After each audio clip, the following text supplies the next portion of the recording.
لو لسه لحد دلوقتي بتعمليه بالطريقة القديمة فتعالي بسرعة أقولك على الجديد. طريقة سهلة وسريعة والطعم حكاية. معلقة كده من السمنة البلدي وانزلي بحبيتين من البصل متقطع مكعبات. هبدأ أشوح البصل في قلب السمنة بالشكل دوت وانزل عليه بقى بتلات أربع فصوص كده من الثوم، وطبعا مستمرية في التقليب. معايا طبق كده فيه جزراية وحباية واحدة من البطاطس، هقلبهم مع بعض متقطعين مكعبات. كمان 3 حبايات من الطماطم متقطعين مكعبات. هشوح الكلام ده كله مع بعض كويس جدا، وانزل بقى بكوبايتين عدس اصفر مغسول ومتصفي كويس جدا.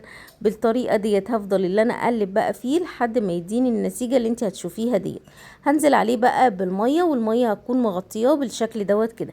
هسيب كله يستوي مع بعضه كده على نار هاديه، وبعد كده بالهاند بلندر وهديله ضربه. في المرحله ديت هنعمه خالص، لو انت حابه اللي انت تصفيه مفيش مشاكل، بس هو بيبقى تمام. معلقه من السمنه البلدي، كوبايه من الشعريه او اقل على حسب ما انت عايزه. احمر الشعريه تديني اللون الذهبي دوت. هنزل بالميه واخليها تستوي بالميه، وبعد كده هنزل عليها بالعدس. هحط بقى ملح، فلفل اسود، شويه من الكمون، وهقلب بقى كله مع بعضه بالشكل دوت كده. طبعا انا سويت الشعريه في الميه علشان خاطر ما تشربش كل السوائل اللي موجوده في العدس. هخليه ياخد غلوه واعمله بقى طشه بالثوم زي ما انت شايفه. الله على الجمال، احلى شويه عدس طعمهم زي العسل. يلا بسرعه قومي اعمليهم.